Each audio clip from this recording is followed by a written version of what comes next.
last event for the day. And over to you, Yenlu. Thank you, Sujata.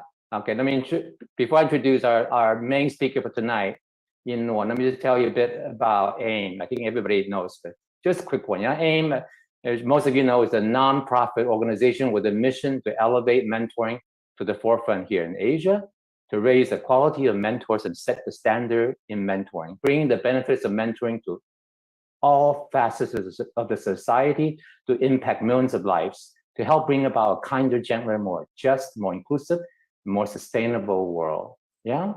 And Over the Rainbow is a one-stop hub for youth mental wellness. This October will be the 10-year anniversary of Over the Rainbow. That brings us to tonight's event. I'd like to introduce and bring on stage Innor, also a good friend. Yeah, Innor, if you read her bio, I think she's probably a master, been training a master in, I don't know, every form of yoga imaginable. She is a Yoga Alliance registered teacher, a certified Pilates instructor, and held many certificates and training courses in all different kinds of yoga, as well as Reiki and a therapist. Yeah, so without further ado, let me just bring her on stage so that she can put us all to sleep. Come on. Thank you, Yenlu. Good evening, everyone. Thank you for having me. My name is Innor. Introduced by Yenlu just now. I have some backgrounds in yoga, in healing, in energy work, etc. And I'm going to be speaking to you about insomnia today. All right, so probably you have known this. Research has shown this poor sleep actually affect our mood, our decision making, and also performances.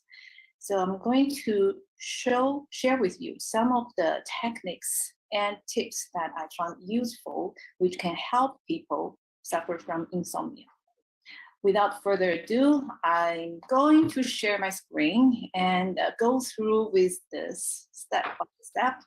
And this is not a very heavily information loaded lecture. So I hope you enjoy and just go through all these points with me, and hopefully you can make some changes and you can overcome insomnia if you have this problem.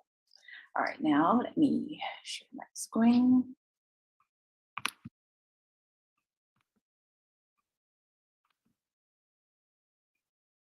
Can you see my screen?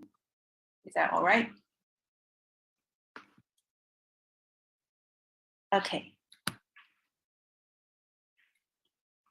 All right, now. So, now first of all, I want to introduce some concepts about our sleep cycle, and sleep efficiency. So let's look at what is a full sleep cycle about. So usually a full sleep cycle is around 90 minutes to 110 minutes. And there are a few stages in each sleep cycle. So according to the number of hours you sleep per night, you may probably calculate how many cycles you go through each night. Now let's take a look at what happens with different stages. Stage 1 is the introduction to sleep. And in this stage, we usually can be easily awakened. Stage 2, the eye movements and brain waves start to slow down. And since we deepen our sleep stage into the stage 3, delta brain waves begin to appear.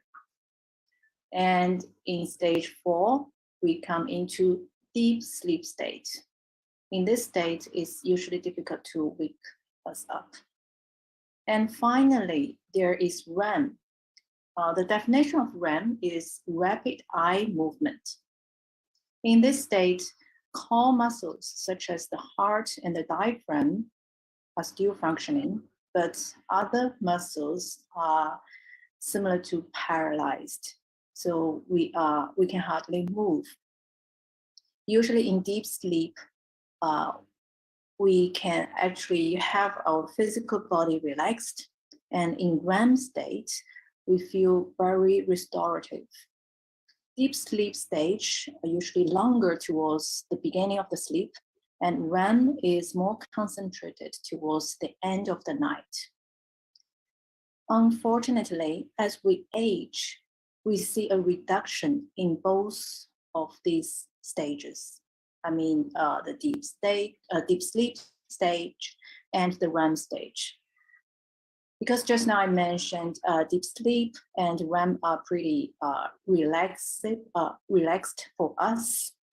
We want to maintain them, but since we're aging, there are some changes we experience. Now, let's go to another concept of sleep, which is called sleep efficiency, simply defined by the amount of time in sleep divided by the amount of time in bed. And now we are going to look at what happens as we age. All right, so as you probably can see in this graph, normally on the left side is when we were young, our sleep cycles look like this. And when we grow older, our cycles become more like that, right? So you can realize we have increased awakenings and we have more stage shifts. Also, the decrease in stage 4 and the REM state, decrease in sleep efficiency. So these are all we are experiencing. And also, there is increased insomnia. Research shows at the age from 18 to 14, 18 to 34, about 14% of the population have insomnia. And the numbers are getting bigger. As you see, at the retirement age, 65 to 79, about 1/4 of the population are suffering from insomnia. What exactly is insomnia?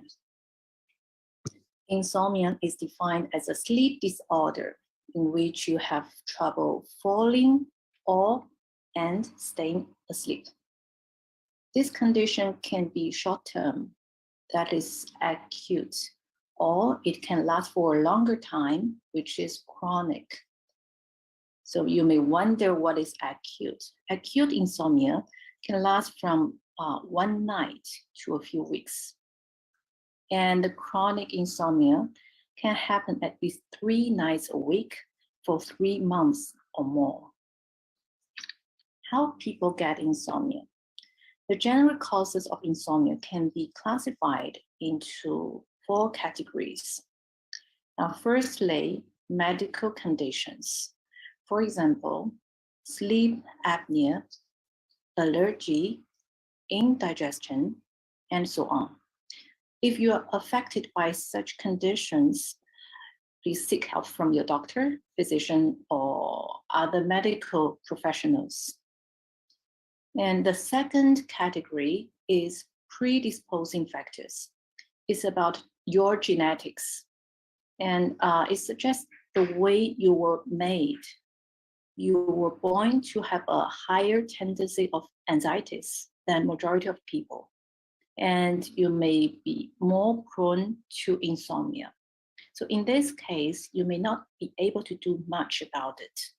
It's just there. However, I highly recommend you try out the techniques I share later.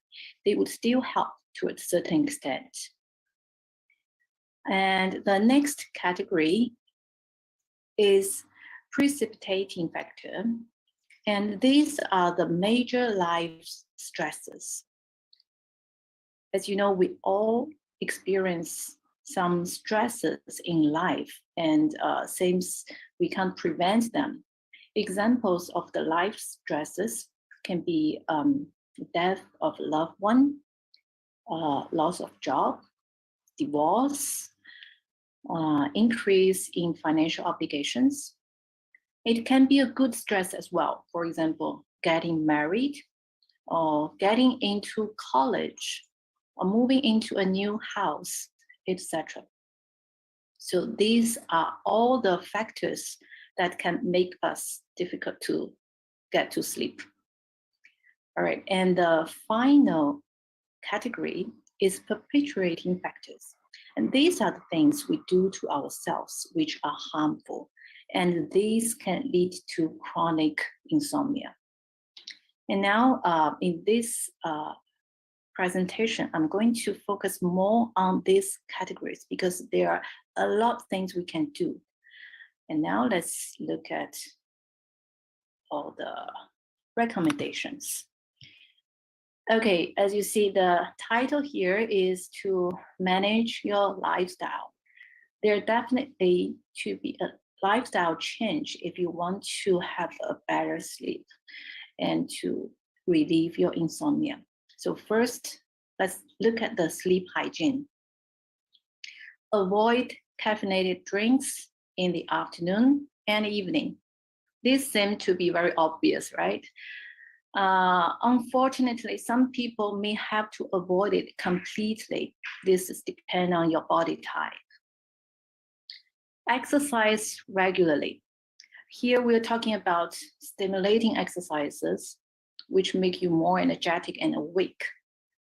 Make sure you don't do it right before you go to bed, but 4 to 5 hours before your bedtime. Have a light dinner. Don't go to bed hungry. We won't be satisfied if we go to bed hungry. And it's easier for us to fall asleep if we have something light. Next, avoid alcohol. Alcohol is the central nervous system depressant.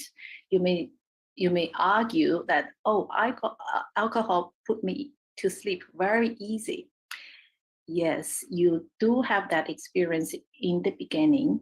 However, you may notice initially it is helping, but after maybe 3 to 4 hours later, you can rebound and you can just wake up suddenly. When you wake up in the middle of the night, and it's not easy for you to fall asleep again.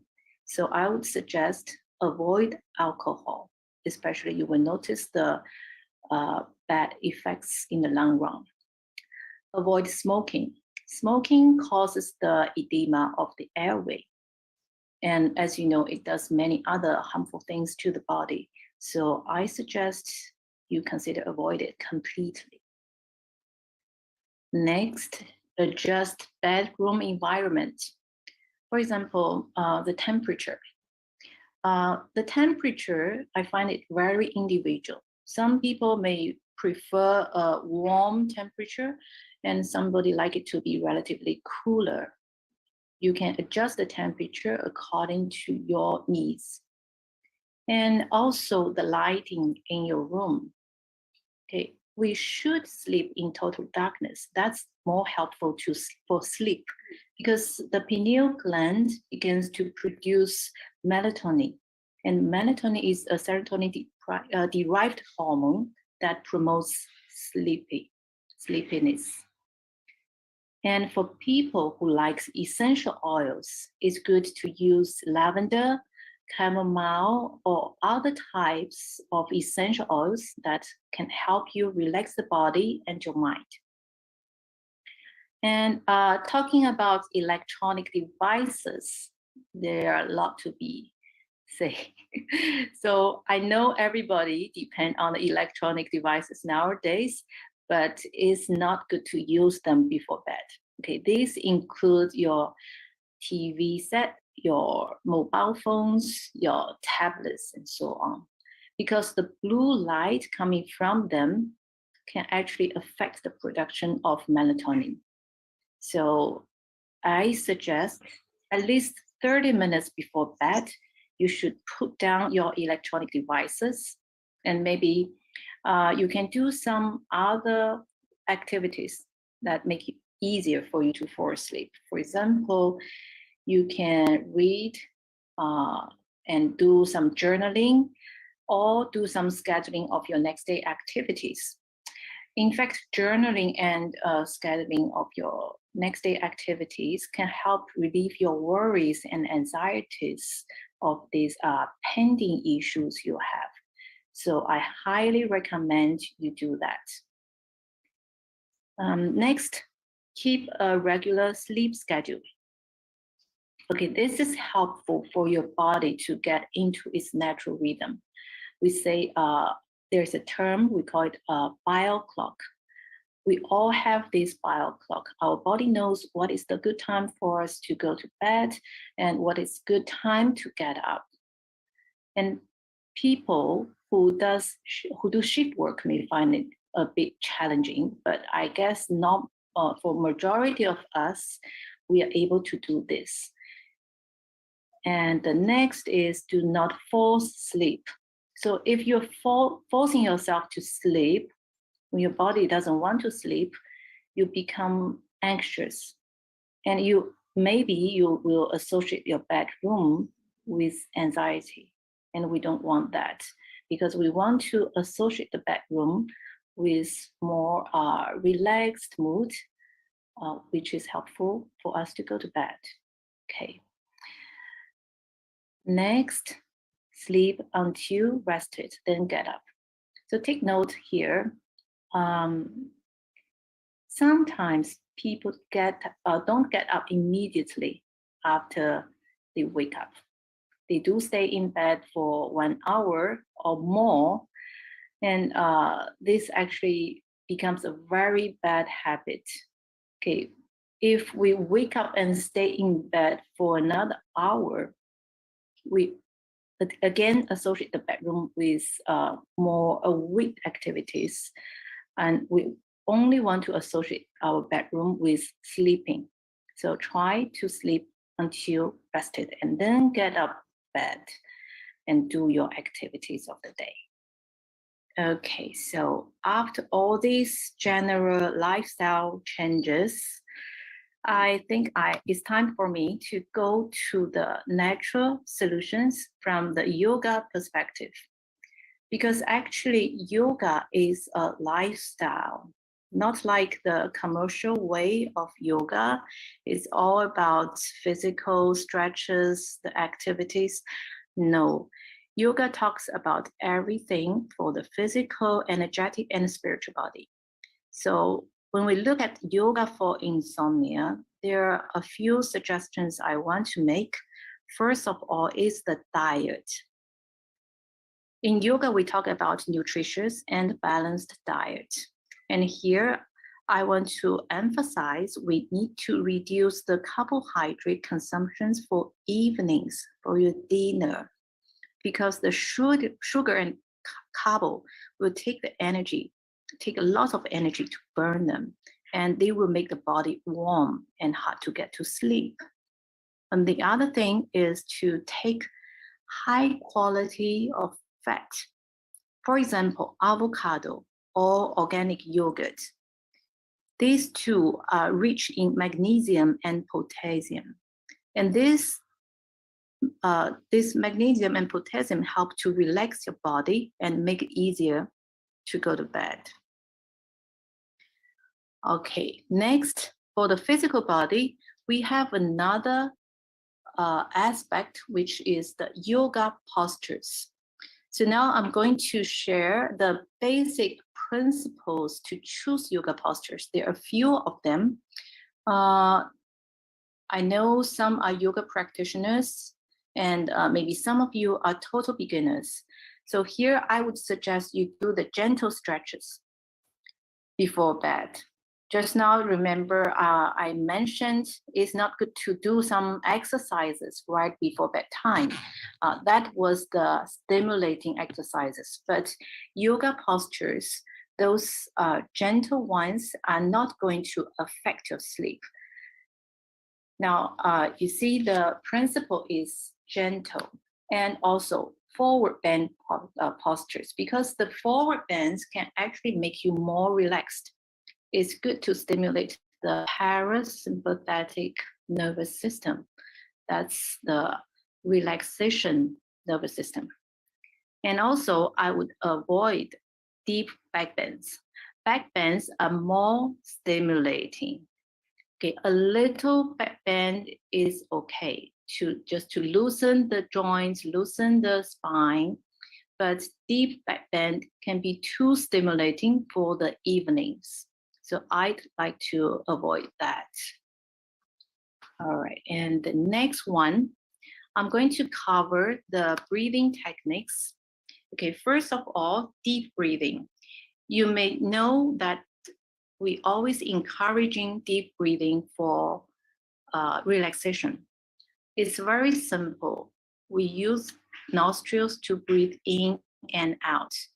And just to make sure you breathe in very slowly and you breathe out completely. Try to slow down the breath and it will activate your diaphragm.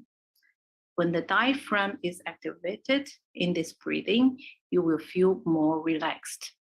And another one I suggest is the abdominal breathing. You may be familiar with it. Means when we breathe, the abdomen will move in and out. For example, as we breathe in, the abdomen will be pushed out like a balloon, and we will breathe out, the abdomen come back to its normal state. So for these two breathing, I'm going to guide you later before our meditation. And now I'd like to teach the third breathing technique. This alternate nostril breathing, we only use left inhale and the right exhale. Okay, some of us are familiar with yoga mudra, the hand gesture. So now I'm going to teach you this hand gesture to perform this alternate nostril breathing. So we're going to fold the index and middle finger towards the palm. And now we're going to use this hand to press on different nostrils in order to breathe. So first of all, okay, let's use the right hand and right thumb to close the right nostril. We inhale through the left, and then we are going to close the left, open the right for exhale. Okay, I hope you can see clearly. Okay, now you may do it together with me. Let's close the eyes for a short while. Inhale through your left nostril and then switch hand and exhale through your right. And again, we'll inhale through the left and we exhale through the right. Okay, so while we're doing left in and right out, this is also a yoga technique that helps to relax the body and release all the anxieties. So we can use this technique before our meditation to release any anxieties, worries, and negative emotions so that we can have a calmer mind, go into meditation, and also go into a good sleep. All right, so the next slide. Meditation. So meditation has been a big thing and is also one of the most important practices in yoga. Today, I'm going to lead a short meditation for you to experience its powerful effect to relax your body, and you may also perform this before you sleep. And this can help you to release all your tension, all your stresses, and make it easier for you to fall asleep. All right, so now let's do it. Today's meditation, you can do either sitting or lying down.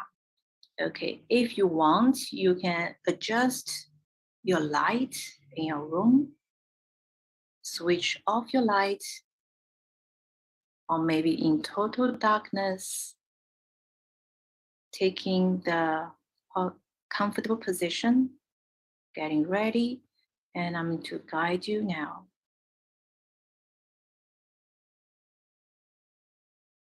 All right. Now let's all close the eyes. Take a deep Breathe in and out.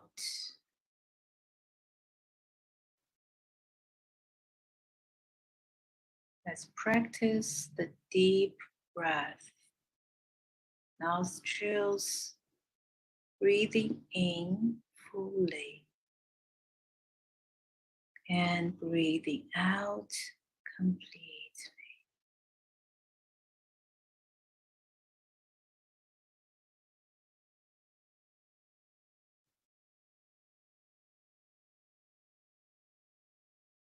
Try to slow down each breath.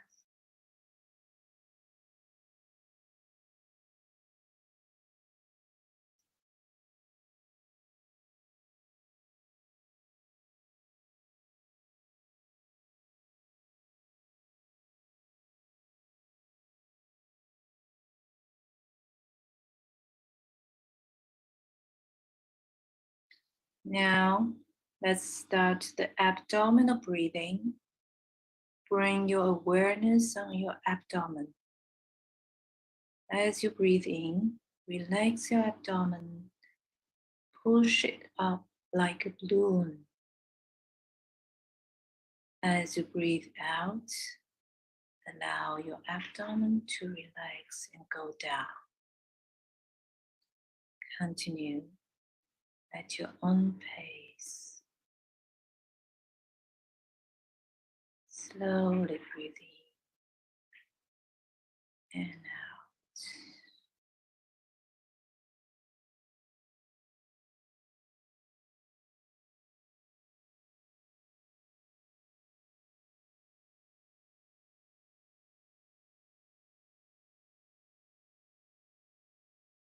Let's do another few rounds.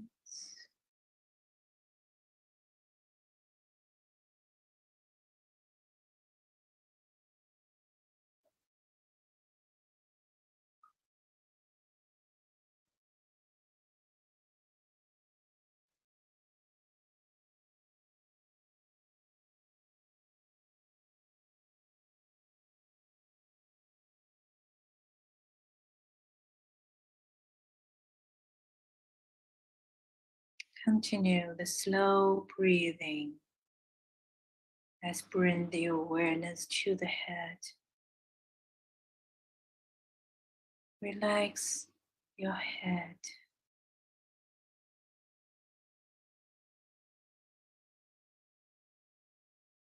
Relax your neck, shoulders, arms, and your hands.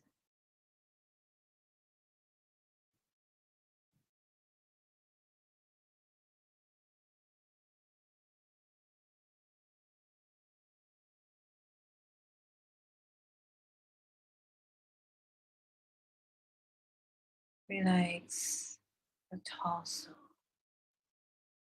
your back area. All your back muscles are relaxed.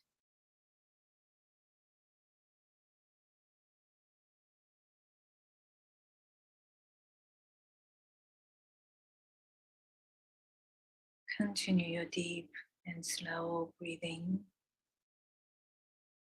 Feel your chest is relaxed and your abdomen is relaxed.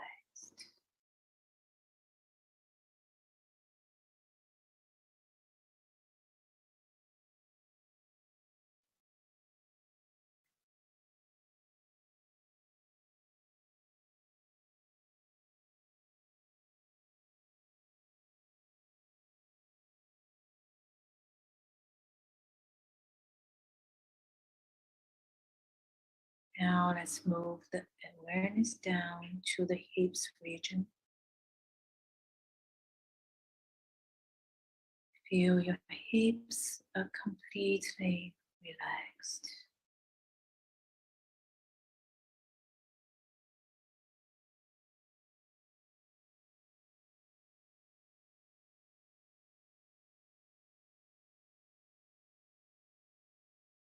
Relax your thighs,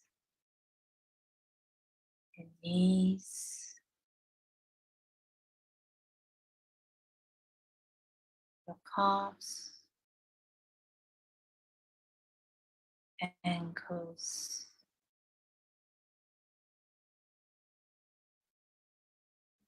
and your heels.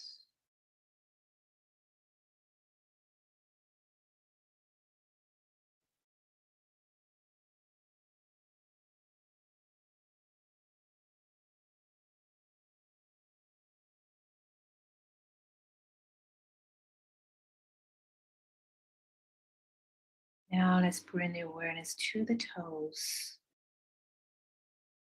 Relax them one by one.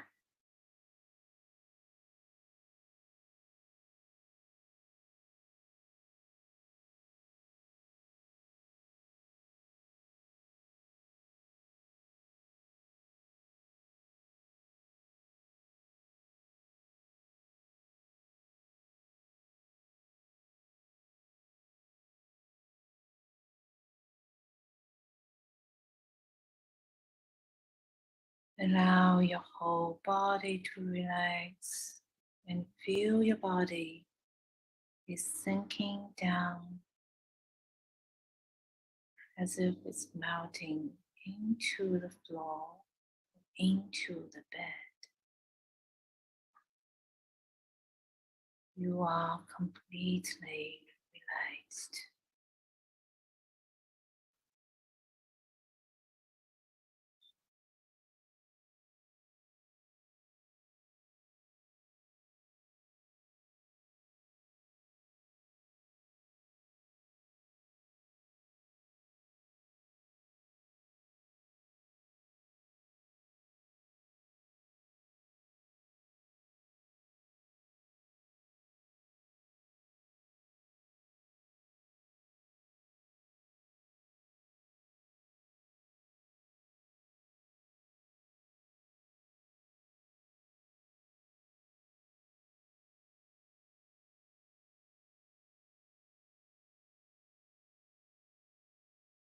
A slow and deep breath continues.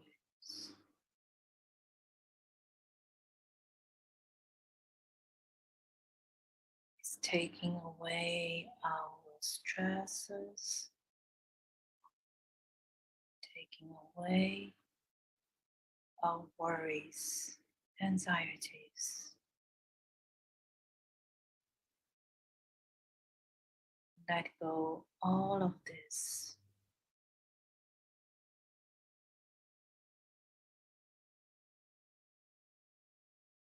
Feel you are beyond this physical body.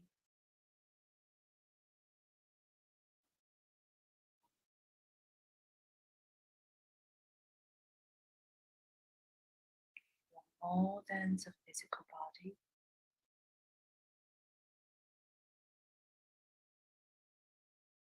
You are one with the universe.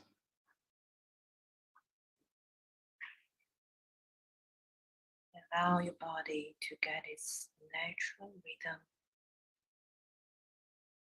It's time to relax and sleep.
If you are drifted away,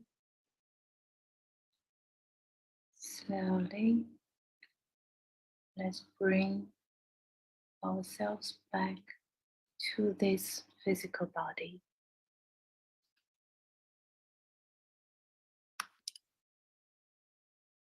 To this room.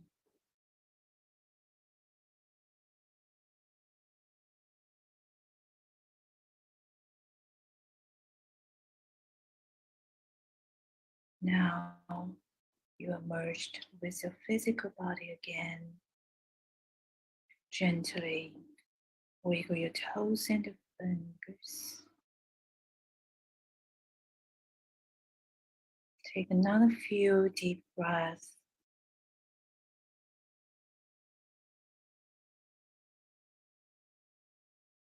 And get ready to open your eyes. Come back to this room.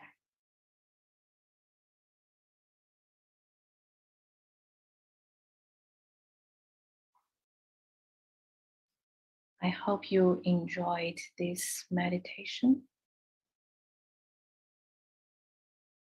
Everybody back? Anyone fell asleep? Okay, I highly encourage you practice this again and do adjust your lifestyle. I'm sure that's going to help you to relieve your insomnia. All right, with this, I'd like to thank you all for your kind attention and your time in joining this section. Now, I would like to pass back to Sujata. Sujata, are you here? Yes, hi, can you please spin the video? Thank you. Okay. Yes, and can you stop screen share presentation? Sure. Thank you. Thank you for that beautiful, beautiful meditation. It was lovely. I'm excited that we were able to do this one and we were able to make this a beautiful session on sleep, how important it has been. For the last 3 and 4 days, it has been absolutely elusive for me because of the preparation and the effort that it took to organize this festival. So, Sure. I think this has been very valuable, and I hope it has been for others as well.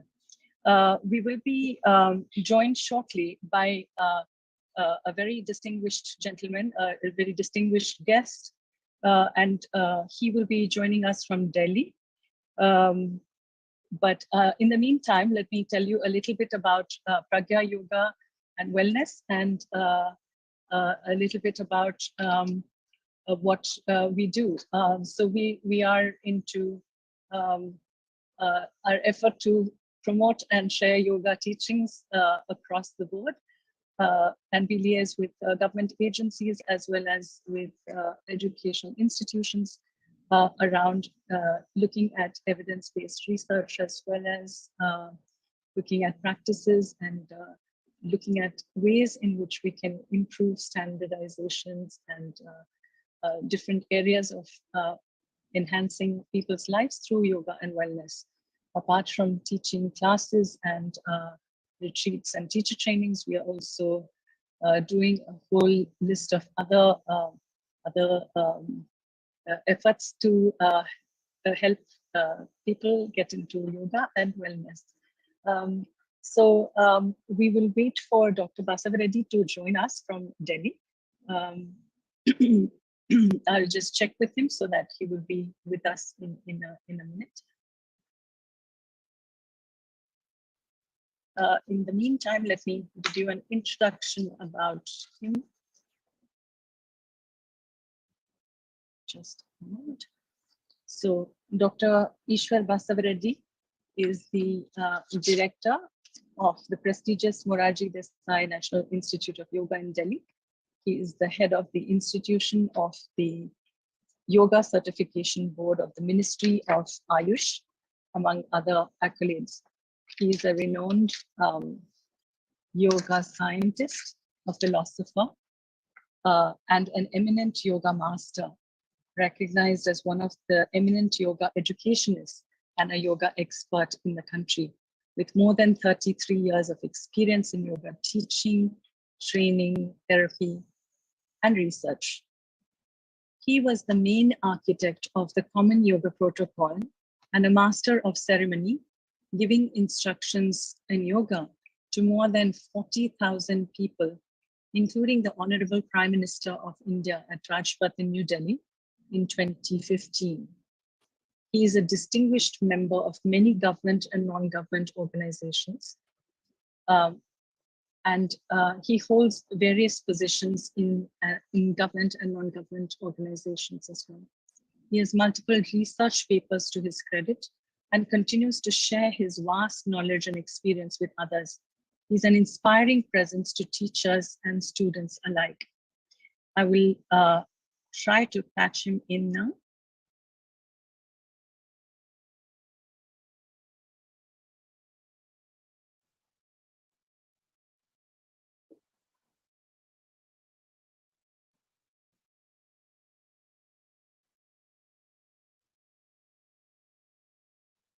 Just give me one moment to check with it.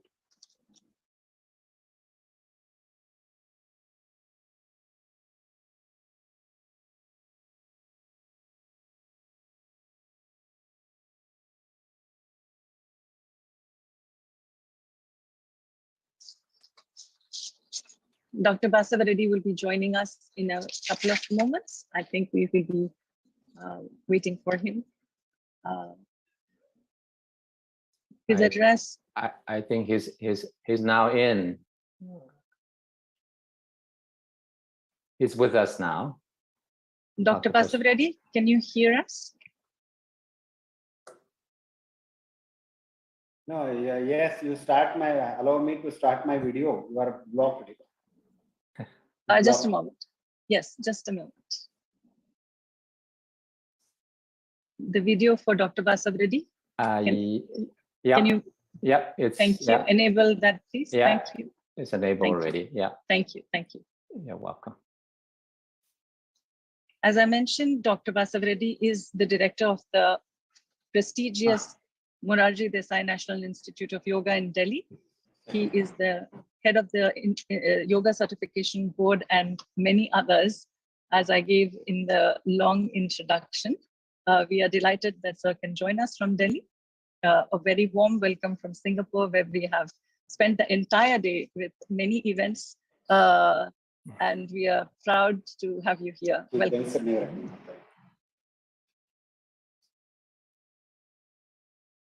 Dr. Basava Reddy, your video is not enabled. Okay, you're back. Yes. Awesome. Thank you. Welcome. Thank you. Namaskar.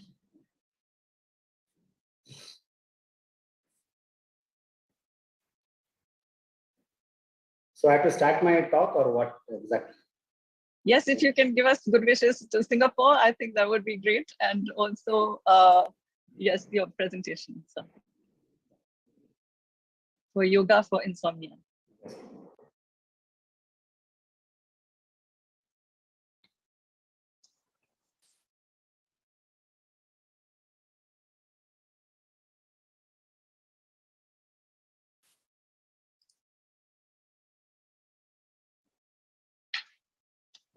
I think so. Now it's okay and visible. Yes, absolutely. Yes, Dr. Basava Reddy. Om Shanti Shanti Shanti.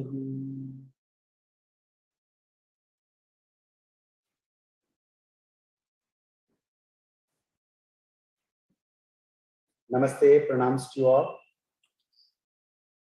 I'm very happy to see Andy and you and my esteemed good friend Ms. Sujata and all the yoga enthusiasts of Singapore and also yoga lovers joining this webinar from different parts of the world. My pranams to you all at the outset. I congratulate the Indian Embassy in Singapore and also Pragya Foundation led by Ms. Sujata Kaulvi for conducting this wonderful event. I saw in the morning, and we have already promoted the videos and photographs of Singapore to various social media platforms of the Government of India, not only by Ministry of Ayush, but also various organizations. Before I start my lecture, there are three things. Yoga is now a global entity. Like any other scientific discoveries or scientific invention, yoga is a global entity. It's a global property. But it has the Indian origin, and we are disseminating many knowledges. If you go to the indigenous knowledge, it's for the entire mankind. So we are promoting that, and we are proud. And the only principle of yoga is to, in Sanskrit we say Vasudhaiva Kutumbakam. That means the whole world is one family. So this message we want to give it to the entire world. And this is yours and ours, it's not mine or yours. So this message this year we are starting one. And you all know that this year we want to promote yoga as our culture. And there are many iconic places in the different parts of the world. It may be in Singapore, it may be in Japan, Bangkok, Sydney, and many places. There are very iconic places. Some of the iconic places are not well known. Singapore, many people know some of the places, but some of the very subtle places may not be known by the people. So they are of the public interest, but they are not given much importance. So if you visit Delhi and they will take a tour of some tourist places of tourist interest, where are certain places where they are very important, but you will not be able to see that unless some real person know that. That's why this year we have started this 100 days campaign, 100 cities, 100 days, and 100 organizations. So in that one, the Singapore in abroad we have selected, so that some of the iconic places, then the embassy will do its own, and we have selected some of the good yoga organizations in every country, and we promoted them, and embassy is supporting that. So like this, we have started in Singapore, and in Japan we had, in Bangkok, in Croatia, and in many countries people are doing it one. Now it's a national interest. This year, you all know that India is celebrating 75th year of its independence. So that we are requesting all the countries' heads, our Honorable Prime Minister has requested all countries' heads to choose 75 iconic places or places of tourist interest. In India also, we are going for the heritage sites, so that it will become a festival mood, and we celebrate, and the whole world is also joining, because yoga has become a global entity. With yoga, we united with the world. So this campaign, what we have started, it's going to culminate in on 21st. This time, for your information, just morning we have a series of meetings. We are going a guardian ring. We start from the New Zealand, Japan, where the first sun rises. Then from that one up to North America, every time zone we will have some 5 to 10 countries, minimum 75 countries live telecast of their program. In that program, there will be monuments in the background. The heads of the states will be there wherever it is possible, or their messages. Then celebrities and yoga masters all are joining on that day, and the whole 1 or 2 international channels whole day they are telecasting the various dimensions of yoga and celebrations across the globe. So so that we want to make it a truly global event, and every country we got already response from more than 128 countries and remaining are on the way. This is becoming a true global event. For this, I thank once again all of you who are here with us for joining this great mass movement of public interest in the welfare of the mankind and also in the health and well-being of every individuals of this universe. So my greetings on behalf of my, on my own behalf, on behalf of my institute. It's a premier national institute, Morarji Desai National Institute of Yoga, which is a nodal institute for all the IDY related activity, and also on behalf of my Ministry of Ayush, and also Government of India. So I take this privilege to thank and congratulate Prajna Yoga and Embassy of India in Singapore and all the yoga lovers, especially Anlu and others who are joining this webinar. With these few opening remarks, I do hope I start my presentation. Sujata has asked me to speak on insomnia. May I know exactly how much time, because once I start, always I am a teacher, I take 45 to 50 minutes. So if you we'd be very privileged if we could speak for as long as you wish. Speak that much, and the meeting is waiting at 7. So I will conclude. Just give me time, I will post it. Okay. No problems. I will share the slide.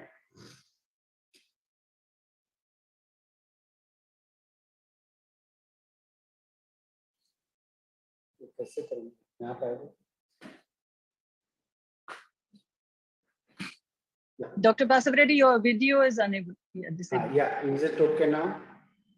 Yes, yes, we can. Can you see the slides now? Yes. Yoga for instance. Yes. As you are aware, yoga is an invaluable gift of ancient Indian cultural and spiritual heritage. I use the word too.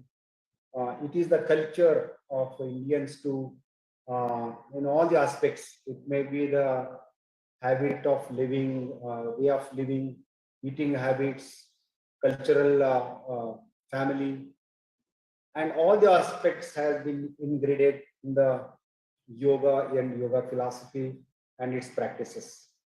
So basically, it embodies a unity of mind and body, thought and actions, and restraint and fulfillment. These are the 3 important dimensions I have chosen for the health and well-being. Then it is the harmony between the man and nature. So ultimately, which leads to holistic approach to health and well-being. And the same quote was quoted by Honorable Prime Ministers in the UN General Assembly on 27th September 2014. So yoga provides a holistic approach for health and well-being. The United Nations General Assembly has resolved this particular quote for holistic approach for health and well-being.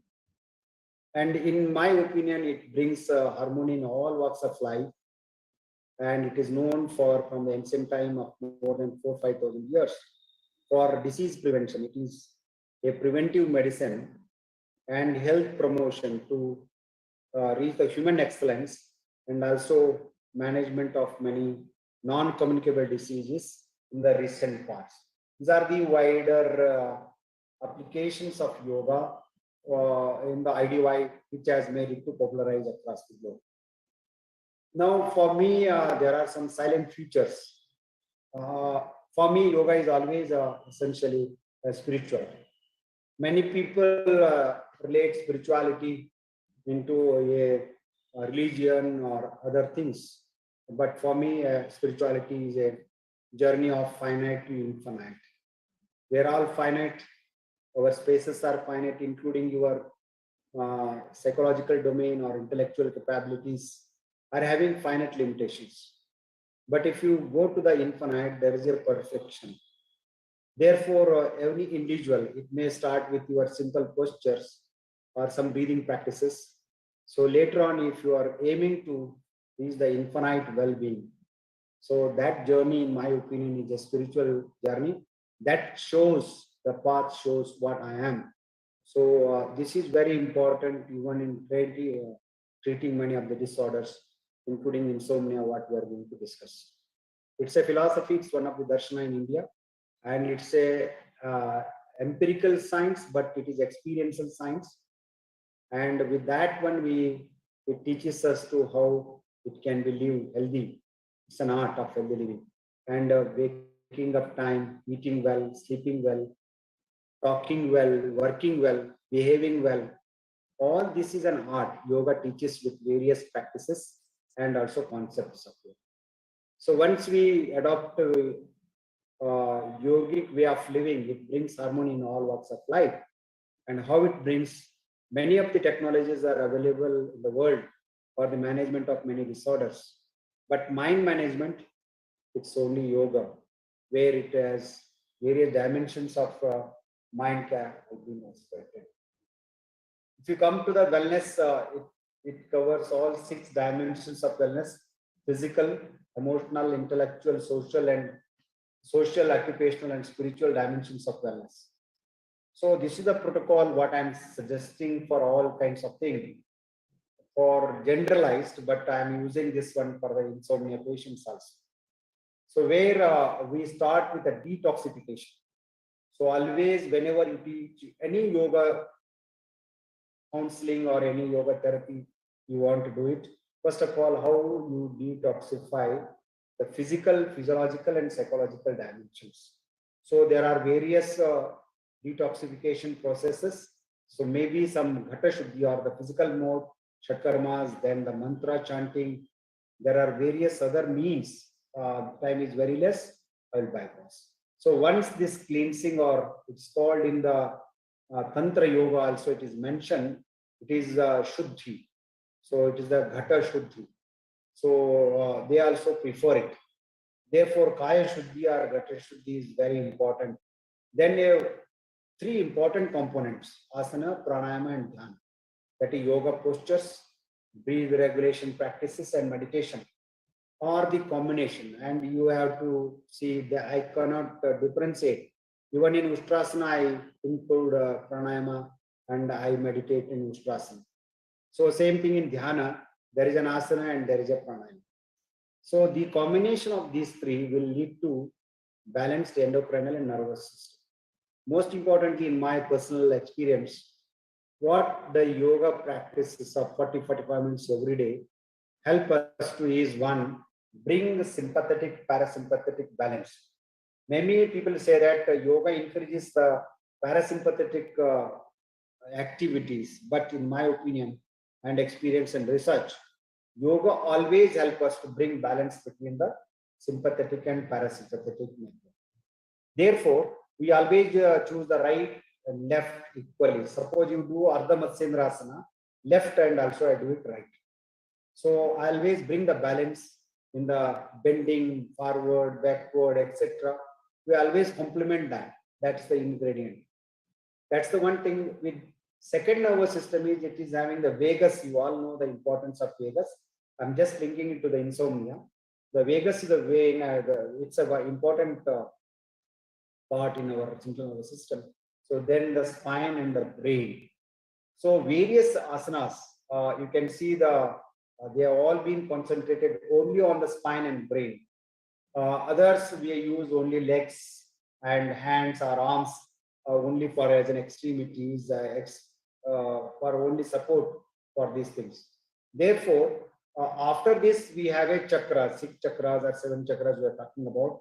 5 chakras are very, very important, and 5 group of asanas will take care of our endocrinal balance. So these aspects are also plays an important role. If you are technologist, you can understand how insomnia can be managed with the practice of asana, pranayama, and dhyana, and by balancing sympathetic, parasympathetic, by making your spine and brain functions healthy, and managing the endocrinal secretions. That encourages the mind-body coordination, not control. The mind-body coordination helps us to relax, calm, and refresh. That brings to elevate the insomnia and other disorders, leads to health and harmony. This is the one particular slide is of vital importance for me to treat any of the disorders what we are going to discuss. Sorry. So how yogic concept of health? In Gita, I will quote, many of you are maybe not aware of some of the very important philosophical concept. Yukta ahara vihara, achara vichara. That means the food plays a vital role even in the any disease or in insomnia particularly. Then the relaxation or yogic practices. So, or an individual having proper relaxation at the appropriate interval, or he has been given more strain on some of the dimensions of life, maybe physical, maybe emotional, maybe psychological, or sometimes it may be beyond that. So all these things has to be taken, and at that level we have to develop some of the practices for the relaxation. Then the conduct is also important. Then the thought process, then that makes our behavioral change. So I propose for this 7 layers. One is detoxification is important. Then second is diet modification. Third one is your postural modification. So that is important. Fourth one is the breathe modification. And fifth one is your sensory alignment. It may be any motor or sensor organs, or I may take it as a total these things. And then sixth one is most importantly the concentration. That is how to orient your mind towards a particular object or a subject. So then ultimately helps in the culminate in the dhyana or meditation. So once we meditate, start meditating, we become our own masters and elevate any of the problems. This is the way how we develop the yoga protocol. With these background, I come up to the sleepy insomnia. It's an important aspect. In yoga, we have 4 instincts. That is ahara, nidra, bhaya, maithan. So one is ahara, food. Second one is sleep, the nidra. Bhaya, the fear of death is with every animal. Then the next one is the maithan. Once we become adolescents and there is an urge for the sex and also urge for the to see, to taste everything. That's called the desires of our various organs system that we culminate into the really it is maithuna is the sexual component. Many of us very hesitate to mention it. I found that in my experience of treating more than lakhs people, and they are silent, but some of the components of our sexual these things are also lead to insomnia, particularly any of these sleep disorders. Therefore, sleep is an important component in all the 4 instincts of our human being, which occupies a minimum 30 to 40% of our day. So 8 hours, 1/3 of our total life, 24 hours is taken by either relaxation or sleep. So that's one thing. But before I go for a yoga person, our brain needs a minimum 3 hours, 20 minutes. It is exactly in yogic terminology. Phala and Galige, we don't use the hours. It comes to 3 hours, 18 minutes. Complete silence of our brain activities. So that will be found very, very healthy.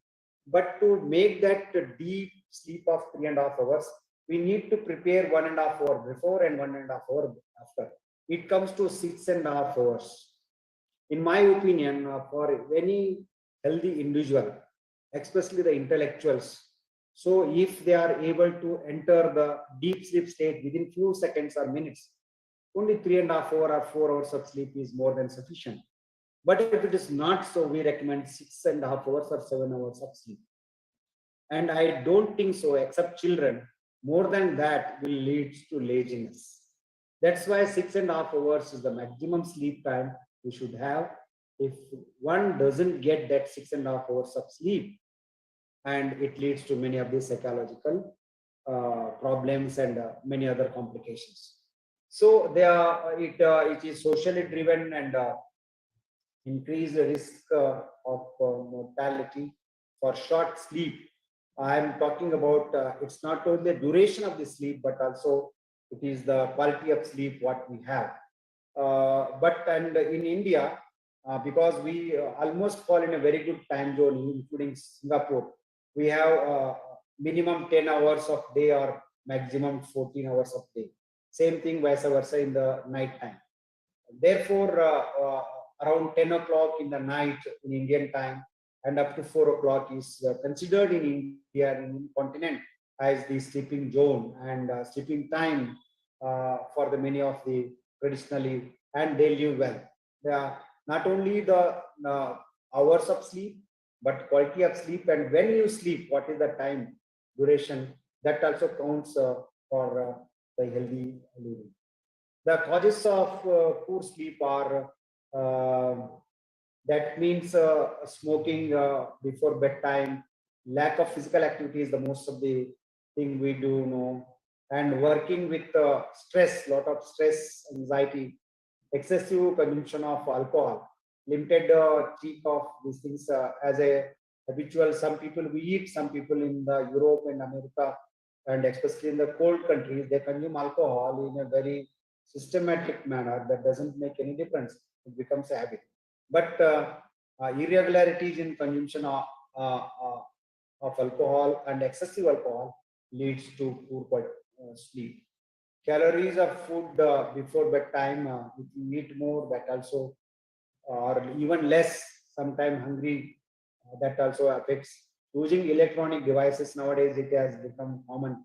I am also not excused from that, but I avoid as many times as possible.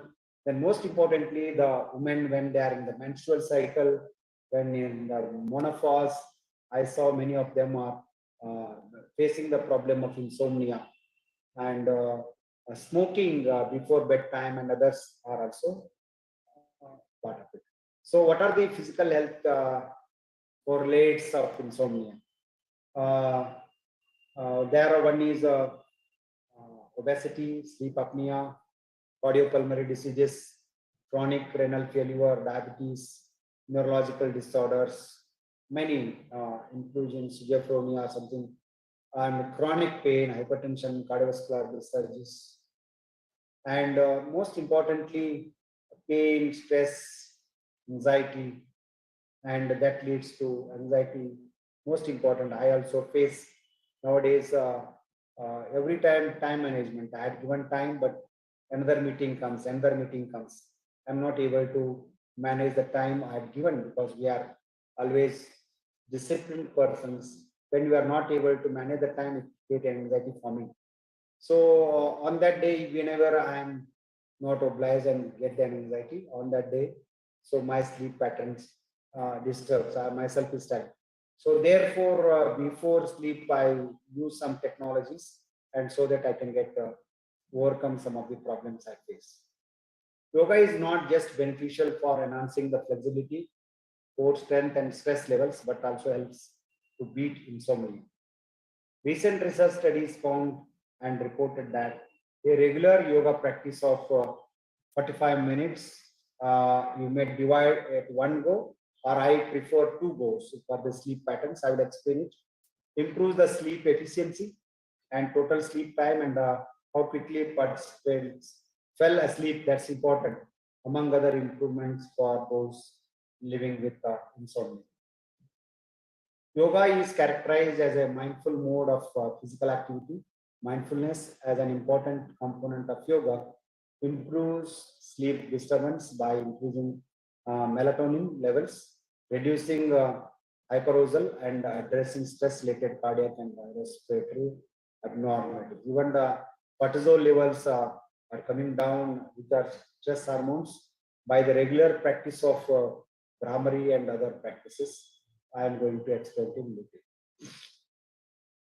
This is the common yoga protocol, but I am mentioning three dimensions for the management of insomnia. First of all, a general yoga protocol to keep the entire mind, body in order, that we are mentioned here. Some of the loosening practices, some stretching in the standing, what we have practiced in the morning common yoga protocol. Some of the Adho Mukha asana and Uttana Padasana, and especially Setu Bandhasana, Shashakasana, I found them are very, very important. So another one is we have developed 5 layers of yoga nidra. So first you start with 3 to 4 minutes of relaxation. Generally, what we do even in the common yoga protocol. So then you go to 8 to 9 minutes. Then you go to 18 to 20 minutes. So then you go to the 27 to 30 minutes. Then ultimately you lead to some 45 minutes of deep sleep. 40 minutes I prefer. 42 minutes of deep sleep, which will give you a quality relaxation of 3.5 hours. So we did research, and also American yoga institutions. So they also joined us. So this 5 types of different types of yoga nidra helps in the insomnia patients. It's very difficult for the severe insomnia patients to do yoga nidra in the beginning, but that's why I've chosen 3 minutes to begin with. Then we'll slowly go into the 8 to 9 minutes like this. Why this is 8 minutes, 9 minutes? So that is also a scientific explanation.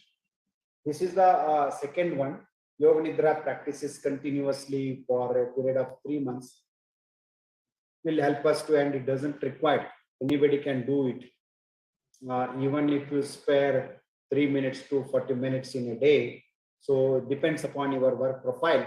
So that helps to improve the quality of sleep and also duration of the sleep.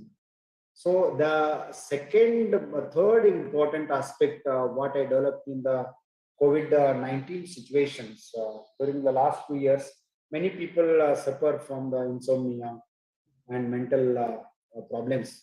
So I developed a breathing practices of 15 minutes of breathing, then followed by expressly alternative nostril breathing.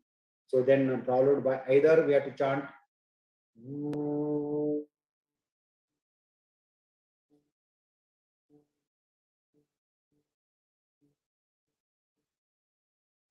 27 to 29 times, or it is oh.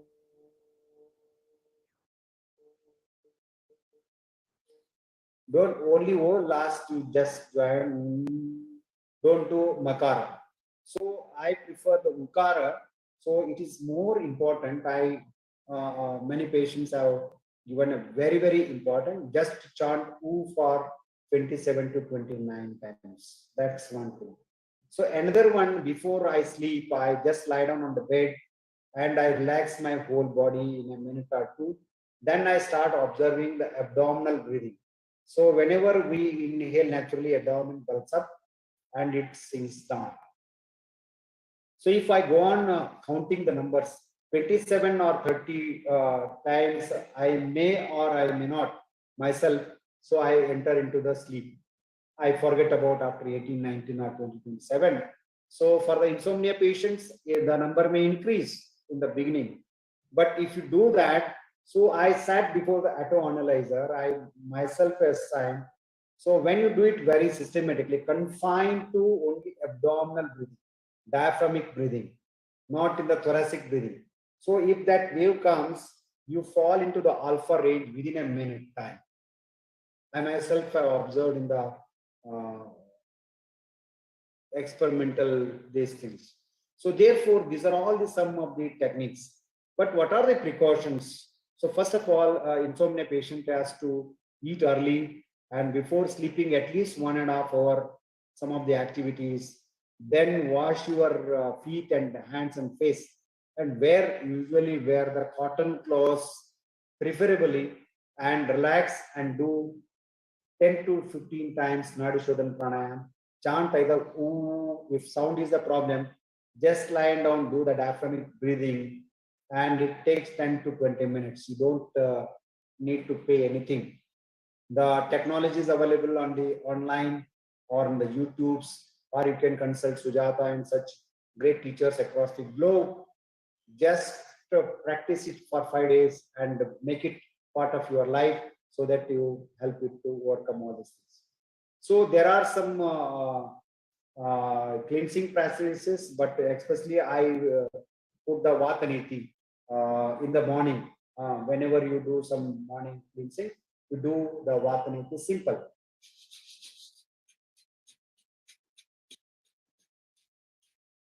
So it helps us to cleanse the frontal sinuses, and it activates the breathing activity, and it has a very good impact on the frontal sinus.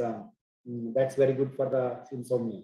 So if somebody can do and they are not having a hypertension, other things, Kapalbhati also works, but I prefer Vartaniti against Jalniti, Sutaniti, and Kapalbhati. So if any patient is suffering from very severe acidity that also causes the problem, then Dhauti is the most important practice. So these are some of the practices which were next, Surya Namaskara, but I don't mention. Somebody is very weak, and 28 days of simple practice of 2 to 12 rounds of Surya Namaskara also found to be very useful in the management of insomnia. So I prefer 6 type of yogasanas. So any one which is forward bending, it may be Shashakasana, it may be Yoga Nidra, it may be Padastasana, it may be Adho Mukha Svanasana. So any of the forward bending postures followed by the backward bending and the lateral bending, then it goes to the twisting and the topsy-turvy or the inverted action postures, then the relaxation in the proper manner. So a yoga teacher will design, this is very much essential. So the protocol is not strict, it depends upon the individual to individual. So that's why we need the experts. There are so many medicines for various disorders. So otherwise everybody will go to the chemist and purchase the medicines and take them. But here in this case also, very good yoga experts suggestions are essential. You need minimum 6 to 8 asanas, a simple protocol which can be modified or upgraded to the next level. Depends upon the results you need that. Therefore, you should be in constant touch with the yoga therapist or yoga teachers, minimum 21 days or 3 weeks to 3 months, so that you can have a permanent solution. So I skip again. These are all some of the research findings on the various applications of yogasana. Then comes to the pranayama. I already said Nadishodhan pranayama or alternative nostril breathing. If you really give, if any good yoga teacher is there, exhalation is always dominant, or it is more than inhalation one. So if very good teacher is there, there is a ratio change. It may be 1:2:4 or 1:3:3, like this. It depends upon the tamasic nature or any other nature, it will work out. So therefore, I request the yoga teacher has to develop the pranayama ratio in the Nadishodhan pranayama to give a better results. So to decide that what is the nature of the patient, whether it is obese or is having the acidic problem, or it is having vata problem, or it is having the pitta problem, accordingly we have to change the ratio. And Brahmari pranayama is always, or such type of pranayama are always found to be very useful. So then these are all the benefits of pranayama. So how it works? One is pranayama helps to regulate our only 1 minute. I'm talking. I will call you 5 minutes back. So one is breathe regulation, and it helps to having healthy lungs, then healthy heart, healthy vagus, and regularization of the pranic energy, the aura, that helps to calm down the mind. So this coordination of prana helps to this thing. This is a wonderful slide, and kindly see that it's a systematically we first regulate the breathing.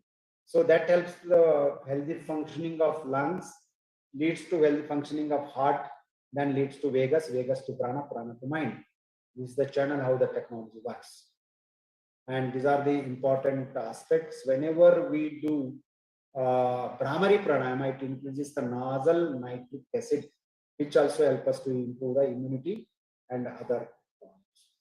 So dhyana, insomnia patients cannot meditate immediately. That's why given the breathing and abdominal breathing, and also for the Nadishodha pranayama, because dharanasu eva manasa.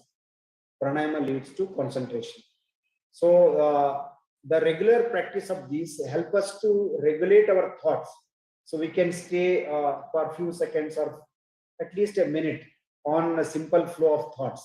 The thoughts may change, but you are able to fix your mind or orient your mind on that thought process. Otherwise, it will go on wandering. Even if you are able to watch your thoughts for a minute or two, so that will help, a great help. Once you start doing, enter into the dhyana, then the solutions are ultimate. But the most importantly is always I said in Indian language, dhyan cannot be taught, it happens. Dhyan kiya nahi jata, dhyan ho jata. So that means a teacher can give you the practices leading to dhyana, but he cannot or I cannot teach dhyana. Dhyana happens. For that, we need to cultivate good habits. We need to modify our lifestyle. Many things. One, dhyana happens. Not only insomnia and many other problems will be. How it increases the help us to elevate the insomnia. So whenever dhyana or yoga nidra, we practice it, they heighten the theta and alpha 1 activity in our brain. This alpha 1 activity is associated with our relaxation, creativity, somatic memory, and also attention and other cognitive functions. Therefore, a 20 minutes of yoga nidra or 18 to 20 minutes of yoga nidra or meditation helps to overcome these things. So ultimately, this is always I use whenever you do yoga. What happens? It reduces stress. You stretch your body, relax, breathe well. Oh, I feel fresh. So this is the general feeling we had. So that increases your mindfulness. Then that improves the metabolism. I start eating well. I start digesting well, absorbing well, circulating well. Elimination or the toxins are throwing out, and I relax well. That enhances the sense of relaxation. That improves the quality of sleep. Then we have taken care of your metabolism and quality of sleep. Definitely, it will lead to the enhancement of holistic health.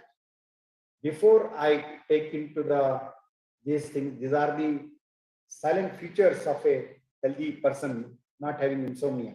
He is active, mind calm, positive always, emotions balanced, and action in relaxation. I do my best efforts, but always leave the rest to the Almighty. So that person is always slave in the blissful state. So I'm not only talking about insomnia particularly, but I'm talking the general how yoga can be introduced. Your target is insomnia, but the holistic approach that leads to making you a human being, best human being, a positive being. So that's my orientation. So in Indian life, we always teach there are 4 important things: dharma, artha, kama, moksha. So one is the code of conduct. So that is dominated by 2 things. One is the service, then another one is the detachment. So these are the 2 the yoga teaches us. You do and you detach with the fruits of the karma. That will reduce the lot of money. Second one is once we born, we have to live well, we have to enjoy the life, and also we have to have a karma, and we have to have something in the worldly life. But at the same time, this birth is meant for the moksha, liberation, for getting freedom in all walks of life. Freedom will not come at the end of the life, but every minute, every day, if you live in the freedom, that's a wonderful way of living well. So for this, our yoga institution and with more than 76 experts, we come up with a Yam Yoga app. You can download his WHO Yam Yoga app, both in Android and iPhone, and where you get 10 minutes model, 20 minutes model, and 45 minutes model, audio visuals, everything is available. And we also developed another one, yoga break. Why break? You can write down Ministry of Ayush, which helps to distress, refresh, and refocus. Twice a day, 5 minutes of yoga in your office time. So that also helps us to improve the quality of sleep. We conducted a clinical trial So in 6 metros with 717 participants, and in with 35 and more private and government bodies, wonderful results we get. 5 minutes yoga twice a day. Don't have time? Let's spare 5 times. 5 minutes twice a day, 10 minutes, or another 5 minutes before sleeping will definitely help us to insomnia.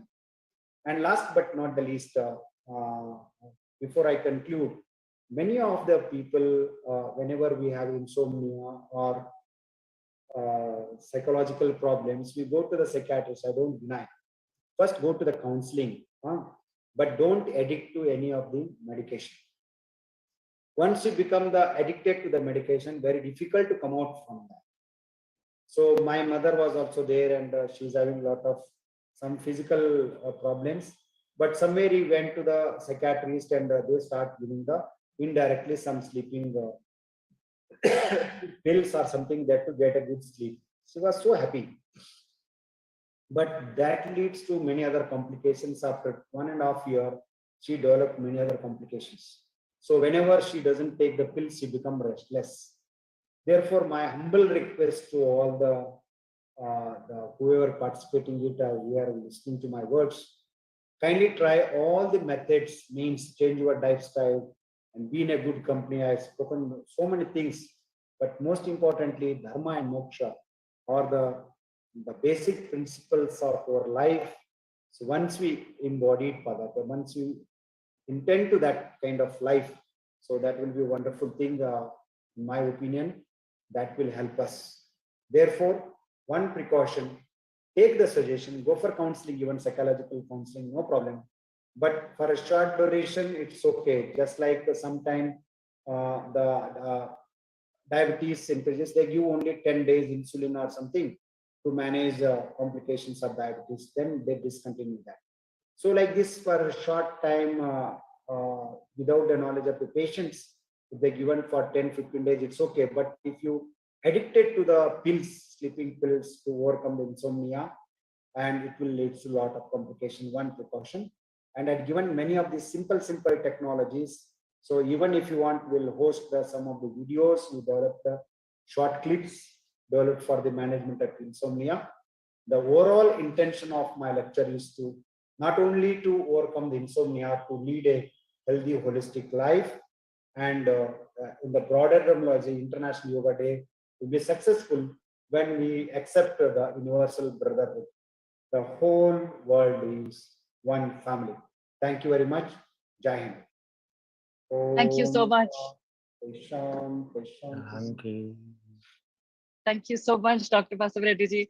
This has been an absolute pleasure, evidence-based research, and so much to learn from. I think it was truly, truly wonderful for all of us to have the privilege of listening to this. And I hope that most people in Singapore enjoyed the International Day of Yoga Countdown, Day 34 from Singapore. It's a very small country. We're a small red dot, very insignificant, but our hearts are very big, and we send all our good wishes as well as enthusiastic participation in this effort by the Ministry of Ayush, as well as your esteemed prestigious institution. Today has been an absolute delight for all of us here. And we are extremely grateful that despite your very busy schedule, you made time for us, and that you shared so many valuable tips and pointers, particularly for yoga teachers and practitioners, simple things that can easily be able to fit in our lives, and that we would be able to incorporate with ease and comfort. With so much wisdom, we would love to hear more from you from time to time, and we hope that you would be able to make yourself accessible to us. And we are truly grateful once again for your time, and from Pragya Yoga as well as from Yog Mahotsav 2022. We are grateful for your time, and we thank you for your time. Yes, thank you. If there are any questions, short questions, I can spare another 2-3 times, because I requested them another 15 minutes time because I had one more meeting at 7. I just required another 2-3 minutes. Any short questions? Anybody? Otherwise, we'll come. Thank you. I don't think so. In the chat box. So. Okay, no problem. Okay, thank you, sir. Thank you very much. Yeah. Thank you. Thank you. Namaskar. Thank you, Dr.